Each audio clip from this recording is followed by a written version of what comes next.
vezes. Ela já fez a nossa caravana, Ivone, do Amaral Pereira, visitando o interior fluminense, o Vale do Café. É uma estudiosa da nossa doutrina, conhecedora do Evangelho, e é uma servidora fiel. Militante no estado de São Paulo, na região de Santos, e ela hoje está com a oportunidade de nos trazer o estudo, e vamos passar a palavra para ela. Ela tem até 7h30, conforme combinamos, até a hora que ela achar que ela pode ficar.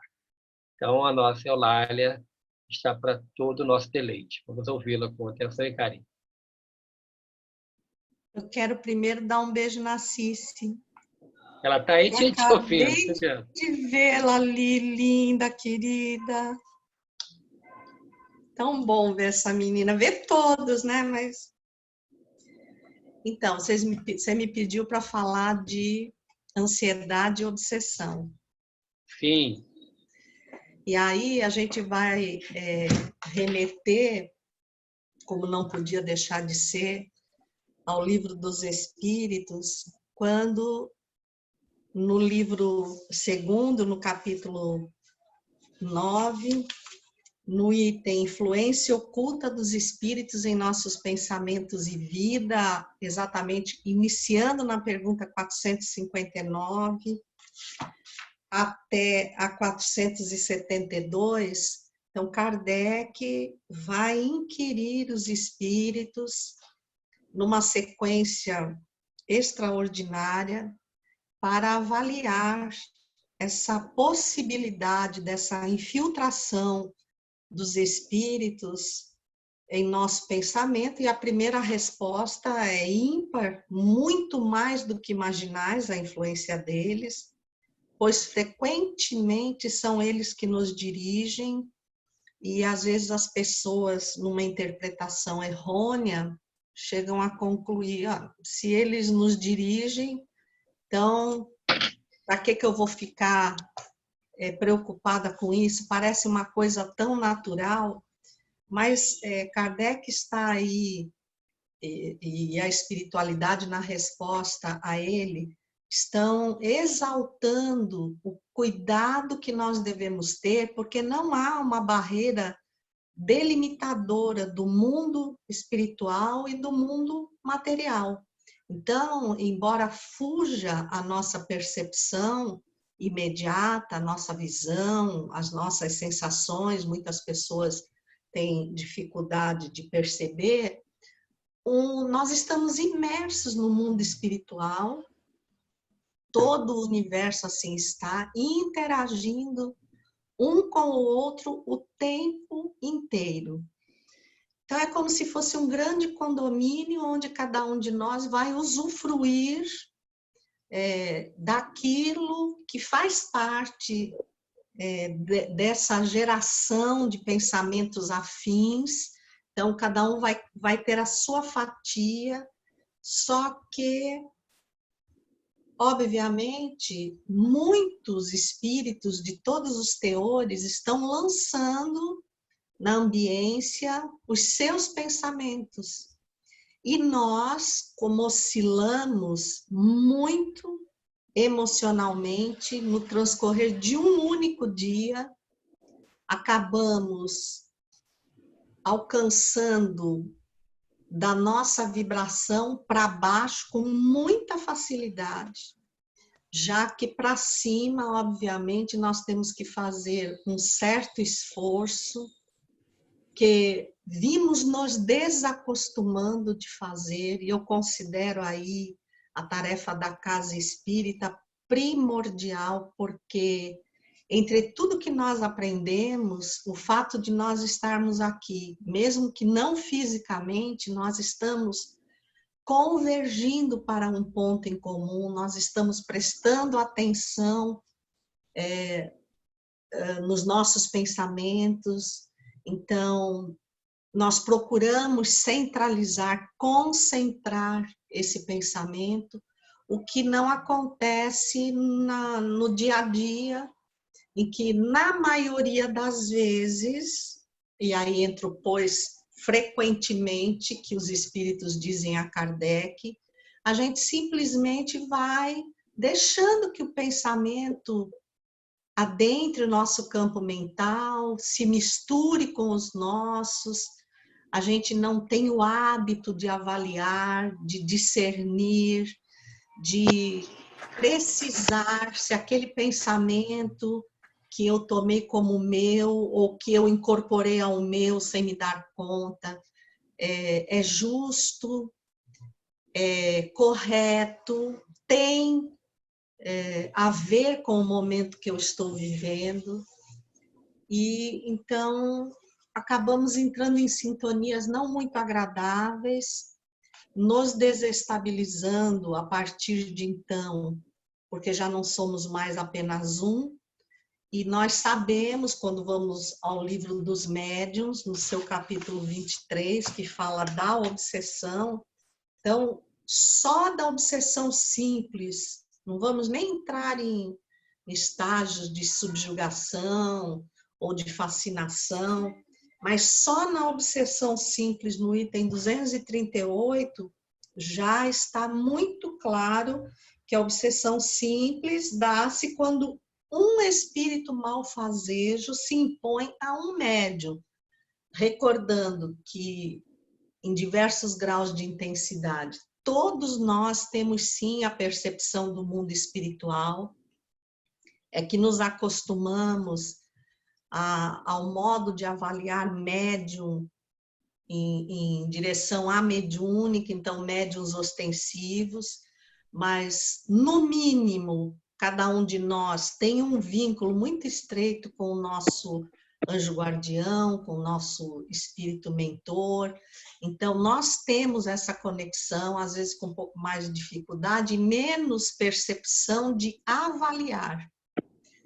Jogamos tudo no mesmo pacote, achamos que tudo é nosso, e a própria aceleração do mundo nos colocou numa circunstância em que a velocidade dos pensamentos nos leva à exaustão. Nós podemos perceber que às vezes nós estamos cansados de tanta coisa que nós pensamos naquele dia, tanta coisa, os pensamentos se misturaram, eu acabei não realizando, não tornando material metade das coisas que o meu pensamento programou, então eu fico desajustado, nesse desajuste eu inquieto mais ainda o meu emocional, e a obsessão, que no seu grau simples, eu creio que todos nós de alguma forma o somos, né? Mas precisamos cuidar, porque se já chegamos a esse ponto e achamos que é comum, porque não sabemos se estamos ou não, se é nosso ou não, então essa ligação pode se adensar, não necessariamente porque eu seja vítima de uma vingança, de um espírito que queira me oferecer uma vingança, mas é exatamente os oportunistas da invigilância que nós não exercemos, da vigilância que nós não exercemos corretamente, e aí nós fomos destacando entre o espiritismo e, por exemplo, a psiquiatria, o Augusto Cury, ele fala que nós hoje vivemos a ansiedade, que é o grande mal do século, e adentramos uma síndrome conhecida por SPA. Quando vocês falarem SPA, vocês não vão esquecer dessa avaliação, que é a síndrome do pensamento acelerado, tá? Provavelmente, mais de 80%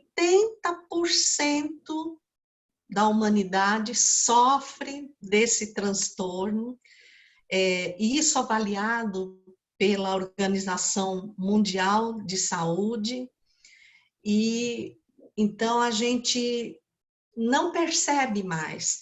Agora, isso causa, porque é um bombardeio de informações. Outro dia eu estava lendo que uma criança de 7 anos hoje, ela concentra mais informação do que o maior de todos os faraós do Egito conseguiu concentrar em toda a sua vida. Só que é quantidade, não é qualidade. Então, nós precisamos nos preocupar com a qualidade dessa vibração, né? Desse pensamento que nos invade. E o Augusto Cury fala uma coisa, que essa geração acelerada de pensamento criou, que é exatamente, rachou o ritmo natural da construção dos nossos pensamentos. Então, nós estamos tendo cisões de espíritos oportunistas que vão aproveitando da nossa invigilância e colocando, acrescentando com muita sutilidade, mas muita sutilidade mesmo, que a princípio a gente não percebe, mas que vai nos roubando a possibilidade de encontrar saídas, por exemplo. Então, a nossa criatividade, ela fica muitíssimo prejudicada. E a criatividade, ela não funciona apenas para você criar um desenho, um artesanato, um texto. Ela funciona também e principalmente para encontrar saídas frente aos desafios que nós encontramos diariamente na nossa vida. E esse não encontrar saídas nos engessa de uma forma que muda toda a nossa química cerebral. Então, deixa de ser um transtorno superficial, intercorrente, para passar a ser uma coisa diária, contínua, e que pode nos levar à depressão, porque toda a nossa estrutura de neurotransmissores fica totalmente afetada e nós passamos a receber a atuação desses espíritos sem avaliar o que isso realmente está causando na nossa existência.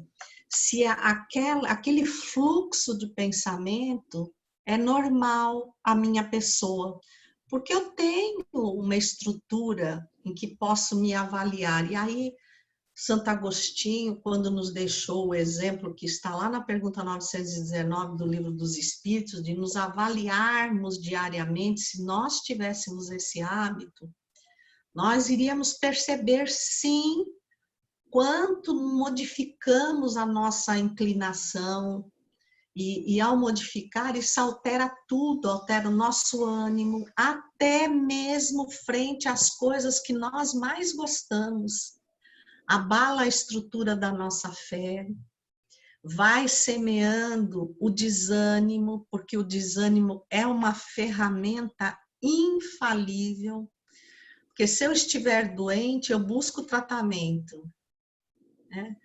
Mas se eu estiver desanimado, e o desânimo, a palavra por si só, já vem do latim, ânima, vem de alma, sem, então é como se eu estivesse sem alma, sem conexão comigo mesmo, sem conexão. Esse sem conexão, gente, não é que Deus deixa de se comunicar conosco, tá? Mas é que nós não estamos atentos e não captamos a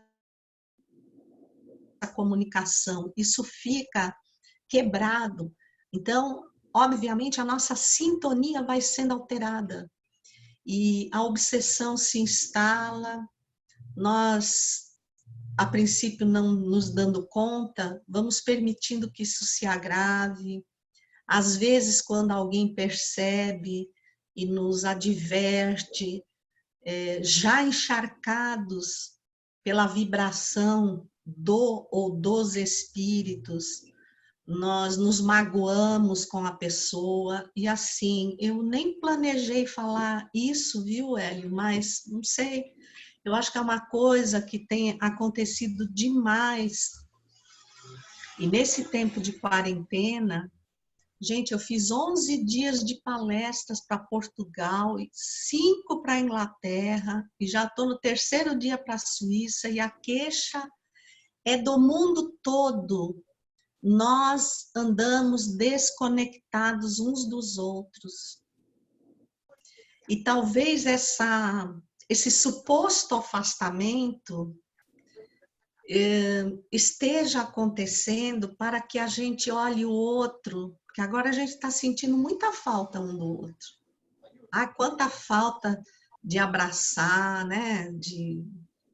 Nós somos seres que precisamos ser tocados, a gente precisa olhar olho no olho, mas que a gente, nessa experiência, a gente crie um novo formato de convivermos uns com os outros, de confiarmos uns nos outros, porque não há dúvida que a Casa Espírita é, antes de tudo, um educandário para os seus trabalhadores. Então, se é um educandário, vai trazer, sim, dificuldades, matérias difíceis.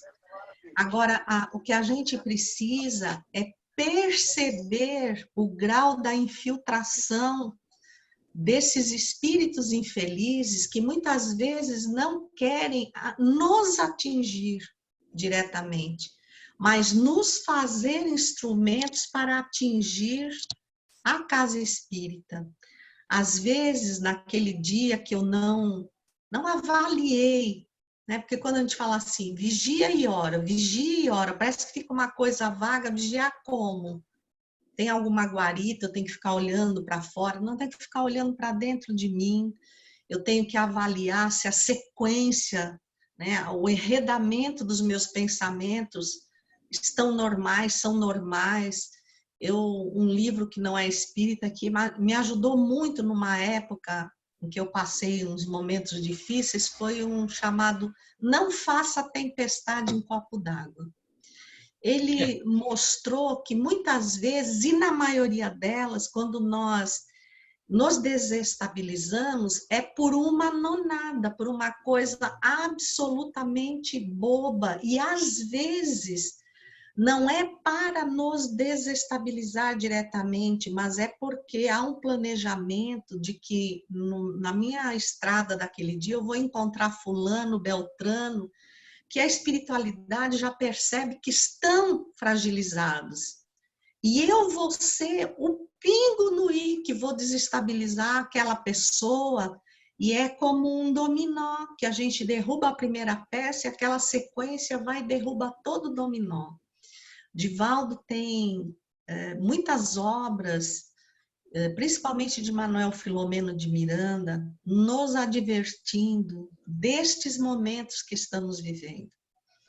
E a última, ou a mais recente, daquela trilogia Transição Planetária, Amanhecer de uma Nova Era, Perturbações Espirituais, nos adverte que todos os espíritos não cristãos, mesmo que inimigos entre si, estão se unindo no mundo espiritual para combater o Cristo. Então, prestemos atenção nessa afirmativa. Eles estão se unindo, por exemplo, muçulmanos e judeus. Não se combinam, mas quando o objetivo é único, eles apagam as diferenças e vão em cima do objetivo. Então, eu acho que isso é uma estratégia que nós deveríamos aprender com eles, né? Que o nosso objetivo vale muito mais que a nossa opinião, a nossa divergência, a nossa individualidade. Porque assim, o que é que nós estaremos fazendo com isso? Estaremos cortando, interferindo no ânimo desses espíritos infelizes de gerar uma conturbação, seja na nossa vida particular, seja na vida profissional, seja na roda de amigos, seja na casa espírita. Nós sempre precisamos estar nos perguntando qual é o objetivo útil, qual é a finalidade útil para essa palavra que eu vou dizer, para essa atitude que eu vou fazer, porque no fundo o maior beneficiado somos nós mesmos. Então, se nós não pudermos ser instrumentos de algo que acrescente, que façamos o esforço, e aí eu acho que é o vigiar que Jesus fala, façamos o esforço de não deixar vazar aquela situação. Então, é melhor a gente reter 9 coisas boas ou negar 9 verdades do que aceitar uma mentira. É assim que está na obra da codificação. E nós estamos nos aproximando do limite da nova era. A gente não pode dizer, olha, daqui a 5 anos, 4 meses, 30 dias, 29 dias e 5 horas, nós estamos já na era da regeneração. Fato é que nós estamos na transição. E a transição é o momento mais perigoso, mais difícil. Basta que a gente tenha o hábito de comparar isso às coisas que nós vivemos materialmente falando, basta nós estarmos na direção de um carro, no momento de transição da noite para o dia, então a madrugada e o nascer do sol, ou do entardecer para a noite. O olhar fica confuso. Se nós estamos numa estrada, a incidência do sol, o jogo das sombras e do sol, ela nos cria falsas imagens. E a própria Polícia Rodoviária Federal fez uma grande estatística apontando que esses são os horários em que acontecem os maiores números de acidentes e acidentes fatais. Então, não é diferente o que nós estamos passando neste momento. Há muita habilidade, porque a inteligência, ela avançou extraordinariamente, mas nós não nos preocupamos tanto em moralizá-la. Então, nós temos uma capacidade de aprendizagem fantástica, mas nós precisamos sentir, nós precisamos moralizar esse aprendizado para que não nos tornemos déspotas, né? E nem caiamos nas armadilhas tão bem urdidas por esse intelecto primordioso que consegue mascarar as situações. Então, é exatamente o momento em que nós estamos agora atravessando e que torna, por isso mesmo, as infiltrações obsessivas. Agora, então, nós vamos descobrir que a ansiedade não é resultado dos dias acelerados que nós temos, porque lá fora é lá fora, aqui dentro é aqui dentro, que a aceleração está dentro de nós, que nós devemos avaliar cada situação que chega. Elas chegam de todos os lados. Eu preciso me plugar aquilo que eu posso, devo fazer, perceber que eu não preciso fazer tudo, que eu não sou indispensável em todos os lugares, mas que naqueles onde eu fique, eu mergulhe, eu me encharque, eu me dedique. Então, eu acho que esse momento aqui está nos pedindo uma avaliação, porque quantos de nós, né, estamos aqui, eu não sei, quem provavelmente tem que sair de casa, tem que trabalhar, porque há pessoas nessa circunstância. Mas nós que estamos em casa, os que daqui estão em casa, nós podemos avaliar que lá fora está, por mais que tenha movimento, está bem mais parado que antes. E talvez aqui dentro esteja mais acelerado, o que quer dizer que a ansiedade é um estado íntimo.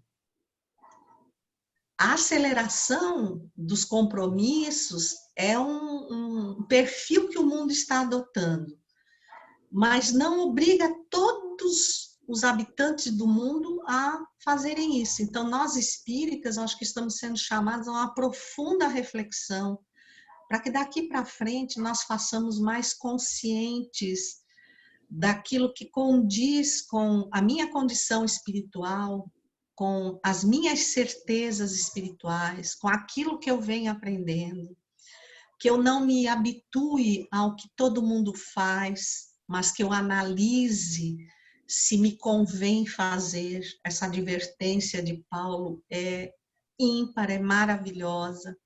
Então, que a gente avalie, que a gente perceba as infiltrações desses espíritos, querendo se aproveitar dessa síndrome acelerada para poder se infiltrar na nossa vida.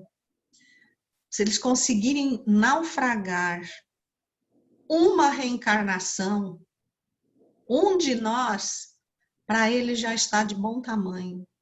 Então, eu acho que vocês do Batuíra, vocês têm uma tarefa nas mãos gigantesca, porque estão vindo para a Terra, sim, espíritos muito preparados, que muitas vezes são obrigados a nascer em lares difíceis, em comunidades complexas, mas também temos os espíritos revoltosos, intolerantes.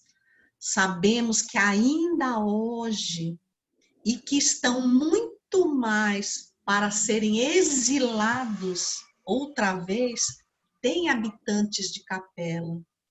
Então, não é porque eles vieram para a Terra que automaticamente eles iriam tirar algum proveito daqui e poderiam seguir adiante.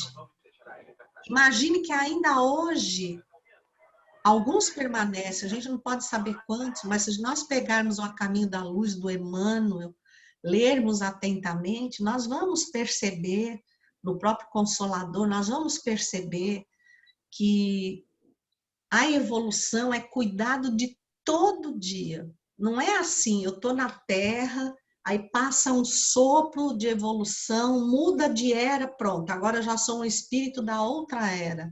Não é assim. Por isso há muitas moradas na casa do meu pai, porque se eu não me adaptar a uma moralmente, evolutivamente, nunca vai me faltar lugar para ir. Mas eu, particularmente, eu penso assim, eu quero ficar com Jesus. Porque Jesus é um espírito como tantos, num alto grau evolutivo. Nós vamos encontrar tanto na Revista Espírita como no primeiro capítulo do A Caminho da Luz, que ele está no mais alto patamar de espíritos puros, numa comunhão indescritível com Deus. Então, não há segredos, digamos assim, entre Deus e espíritos como Jesus. Ele está acima das imperfeições. Então, ele, na Revista Espírita de fevereiro de 1868, se vocês procurarem, chama-se Espíritos Marcados, o texto.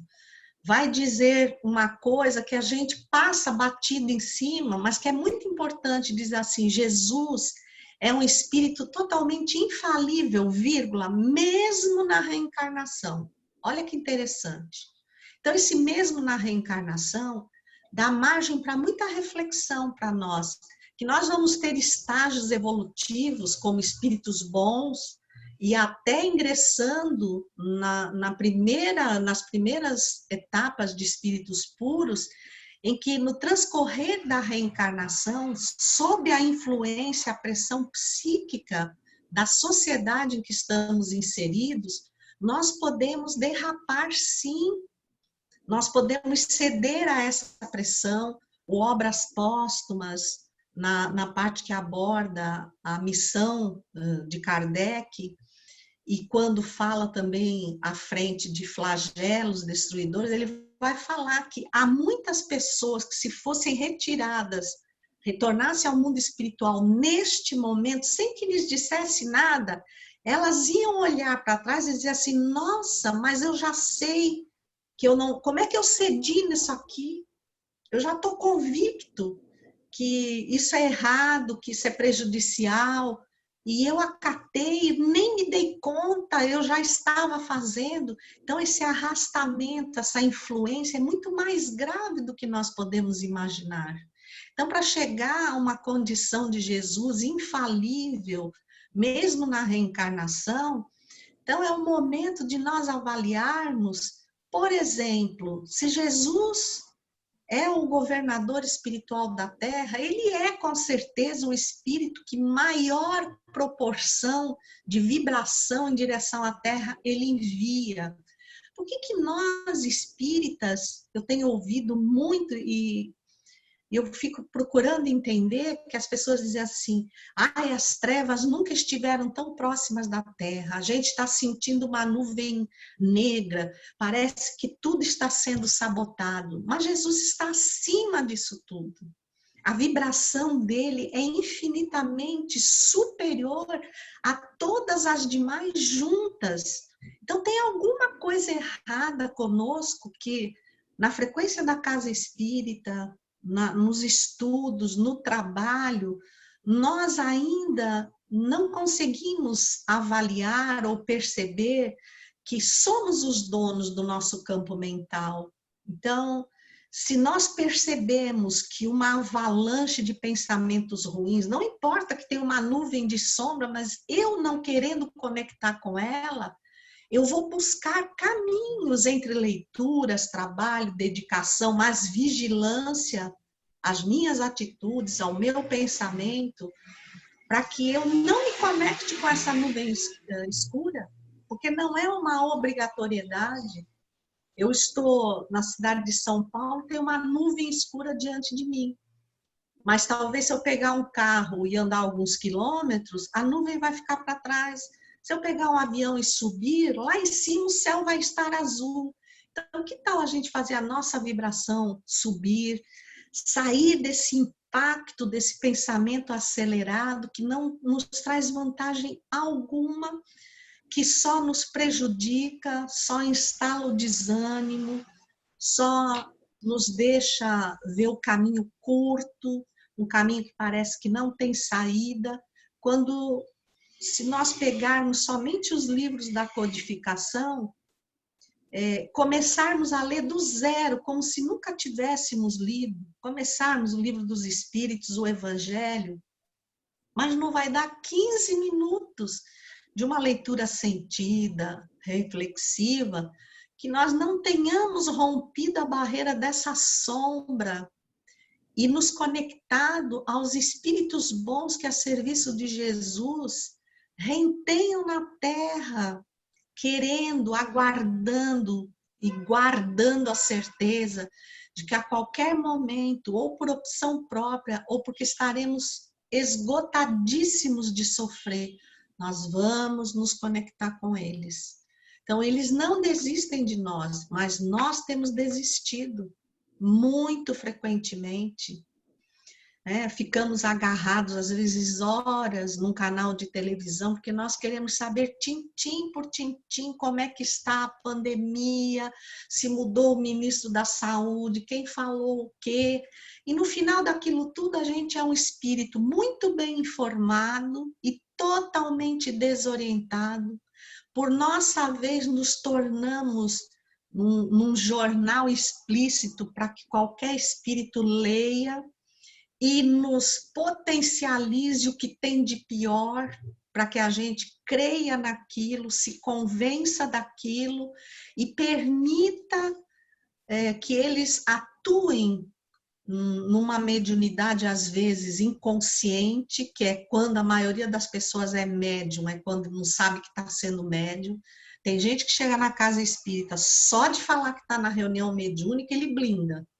Ele já começa, não quero que chegue perto de mim, não quero. Mas aí chega lá fora, primeiro semáforo, a primeira fechada, ele já incorpora, porque já não é só ele falando, já é ele e o time do Flamengo e o do Corinthians junto, e ele é um médium maravilhoso. Imagine se nós fizéssemos isso para o bem. Que bom seria, quanto a terra andaria. Então, nós precisamos ler mais, né? Estudar mais o Espiritismo, nem que seja assim, um parágrafo por dia, porque às vezes a pessoa não tem o perfil de ficar debruçado, lendo, estudando, mas se a gente pegar um parágrafo ou uma pergunta do Livro dos Espíritos por dia e ficar com aquilo rolando na nossa cabeça, como nós muitas vezes ficamos com uma mágoa e achamos normal, um dia, 10 dias, um mês, 10 meses, 10 anos, e aquilo vem na nossa cabeça e a gente roda aquela cena como se fosse frango grelhando, né? E toda hora a gente quer, ai, deixa eu ver se podia ter feito uma coisa diferente, se aquela pessoa não quis dizer isso, sem ir a lugar nenhum. Se nós usássemos 1/5, 1/10 desse esforço para meditar sobre coisas positivas, nós estaríamos infinitamente melhores, mais seguros, mais senhores do nosso pensamento, mais convencidos que não adianta nada atropelarmos a nossa existência, ter a ansiedade como um combustível que me leva a buscar um objetivo, a realizar um sonho, tudo bem, mas assim, apagar todo ao redor e só ter aquele pensamento, porque a ansiedade, ela te foca uma coisa e você atropela todas as demais por aquilo. E se não consegue aquilo, adoece gravemente, né? Então, eu acho que essa quarentena, assim, está nos ensinando a ser flexíveis. Primeiro porque nós estamos nos encontrando dessa forma. Todo mundo diz assim, é uma forma muito fria. Eu não acho, né? É óbvio que o abraço faz falta. Mas se nós nos unirmos de alma e coração, é tão proveitoso. Nós abraçamos as almas, nós nos valemos uns dos outros, nós socorremos uns aos outros. Então, ganhamos uma condição de avaliarmos uns aos outros com amor, aprendermos a perceber, a sentir, muito mais do que a julgar, né? Fulano me cumprimentou hoje com um tom de voz, mas será que aquele tom de voz não é de um problema que ele está atravessando? Você percebeu como é que está o olhar dele? Como é que ele está se comportando perante ele mesmo? Porque a gente imagina que ninguém quer se fazer instrumento de tortura de si mesmo. Então, às vezes, a pessoa está botando para fora aquilo do que ela está saturado e não tem onde pôr, porque ninguém está pronto para ouvir o outro. Já me bastam os meus próprios pensamentos, os meus próprios problemas. E, às vezes, na narrativa do problema do outro, que na maioria delas é muito pior que o meu, acaba encontrando a solução do meu. Então, eu acho que essa quarentena está nos oferecendo a escutatória, né? A gente escutar um pouco mais o outro. Enfim, Hélio, eu fico aí à tua disposição, se quiser que estenda algum ponto. Eu gostaria, Eulália, que você abordasse um ponto muito especial, que é a confiança em Deus que a gente deve ter, que tudo isso vai passar. Porque eu tenho percebido muita gente entrando numa faixa de desespero mental, e aí daí é um perigo daquela porta falsa que a gente conhece, que a gente luta tanto contra, né?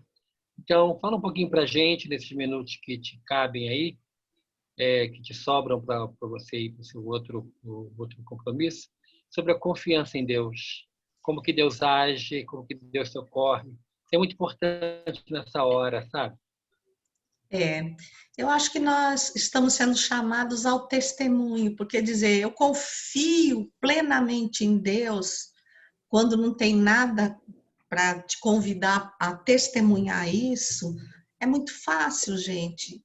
Hoje, né, a gente ainda se queixa aqui, né? Nós somos o maior país espírita do mundo. Nós temos trabalhadores tocando o movimento espírita como verdadeiros bandeirantes, enfrentando todas as adversidades, não tendo uma casa onde se encontrar, se reunindo assim com muito esforço, pagando verdadeiras fortunas em salas para se reunir uma vez por semana, com sede de aprendizado, e dizendo assim, a gente tem mesmo que continuar confiando em Deus cada vez mais para nada nos desestimular. E aí a gente chega no Brasil, em que só o fato de nós termos campo de trabalho, parece que não, gente, mas assim, o campo de trabalho que vocês têm, eu acho que olhar cada criança que chega de manhã para tomar o seu cafezinho, é encontrar Deus. É como se Deus dissesse assim, olha, eu vim te lembrar hoje que eu preciso de você. Eu preciso que você materialize o bem na terra para este ser e aquele, e aquele, e aquele não desistirem. Porque se você acha que tem motivos para duvidar de Deus, me diga daqueles que estão nas circunstâncias que buscam vocês, se nós não lhes mostramos, o que eles têm para acreditar em Deus? Porque se nós que dizemos que acreditamos, nós estamos revoltados, nós dizemos que não sabemos porque estamos sofrendo aquilo, a gente está mostrando que não crê, né? Então, por exemplo, eu vou dividir hoje com vocês e até depois eu passo para o Hélio, se o Hélio puder pôr em oração, que uma amiga, a Elza Rossi, o Hélio deve conhecer lá de Londres, que é presidente da Federação Rodrigo, a Elza. A Elza disse assim, que nestes últimos 5 dias, 13 pessoas de convivências próximas se suicidaram. Porque acham assim, que Deus abandonou a terra, que Deus olhou para a terra e disse, sabe de uma coisa? Não tem mais o que fazer. Para que nós vamos ficar perdendo tempo tentando consertar, se tem planetas evoluídos, com verdadeiros anjos, deixa eles. Então, gente do céu, o que leva uma pessoa a esse nível, de tal forma que na noite anterior, agora, um casal, ela é frequentadora do centro, e ele disse que não acreditava em nada, em nada. Ele simplesmente a chamou no meio da noite e disse assim para ela, você tem certeza que eu te amo? Tenho absoluta certeza que você me ama.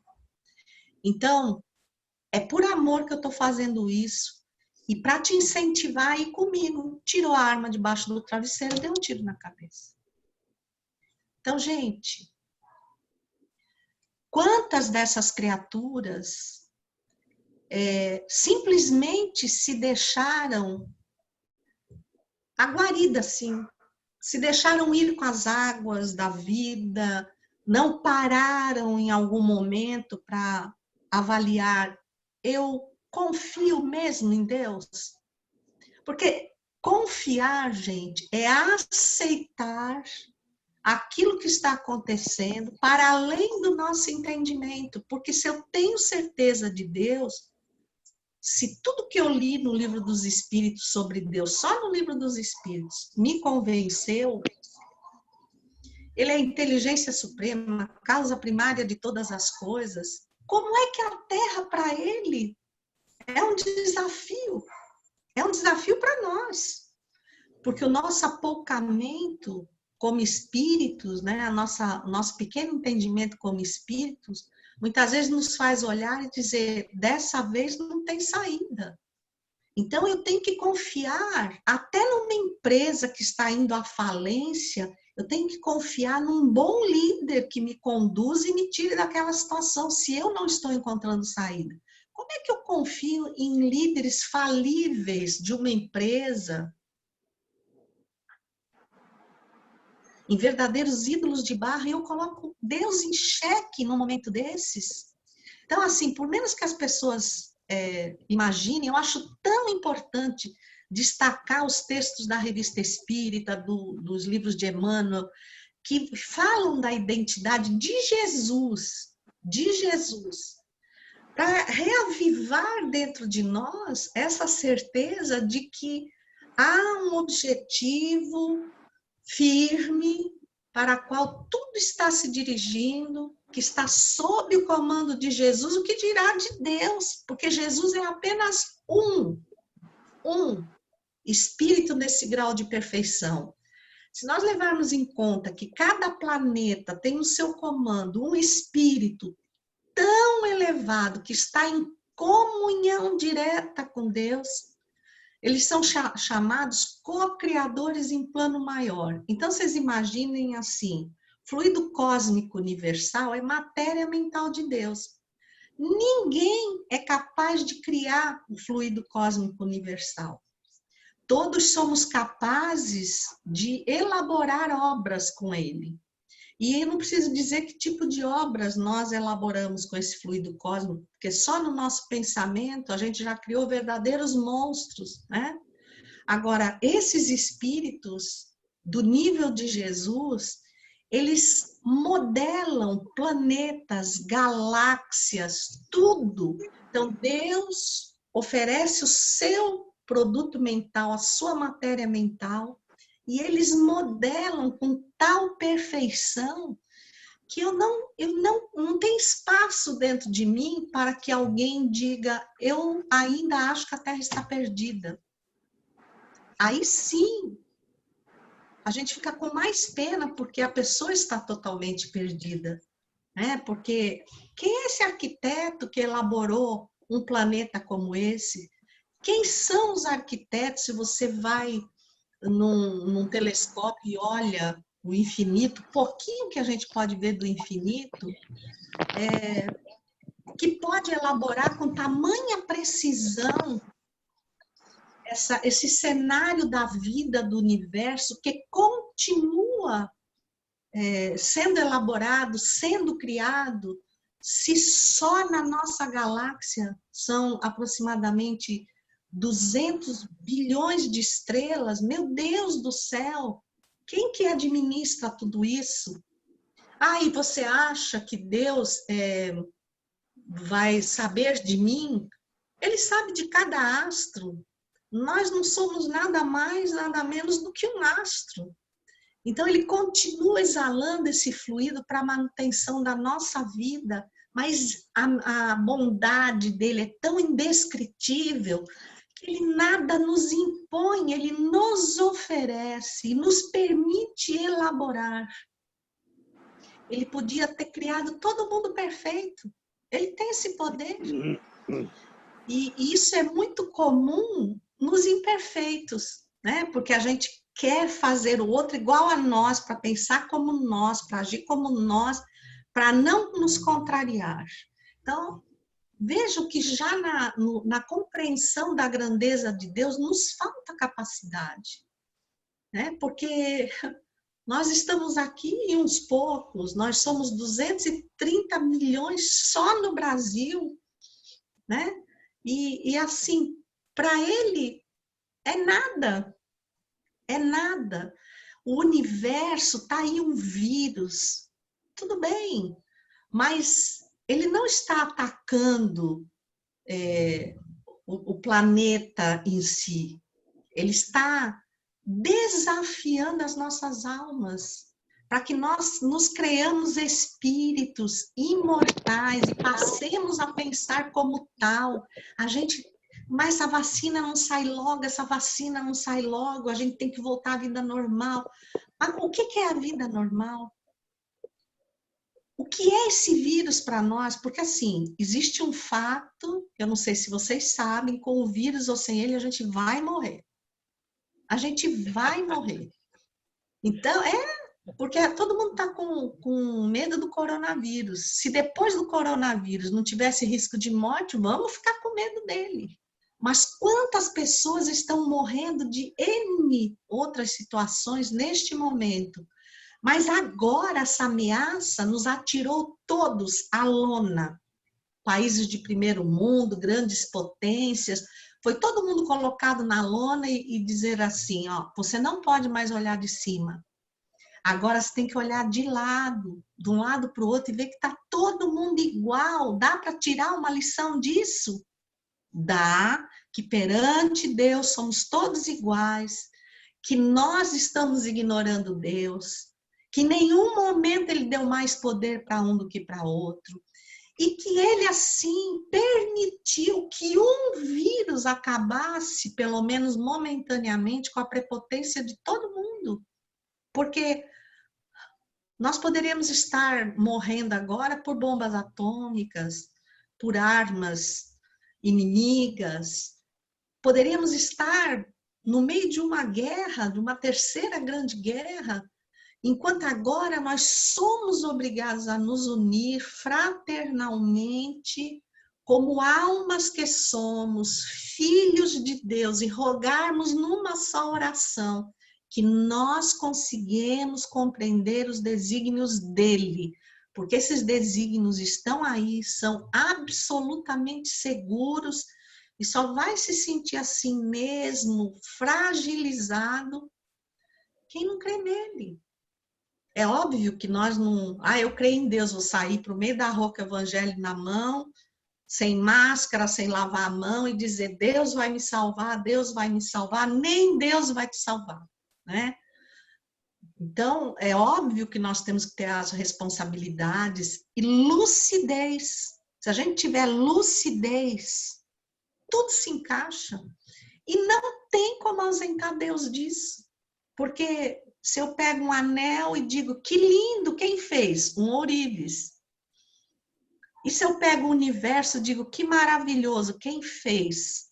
Eu quero que alguém me responda a algo, pode até ter outro nome, mas que no fundo vai ser Deus, né? Vai ser Deus. Eulália, o horário está chegando, eu quero te agradecer muito.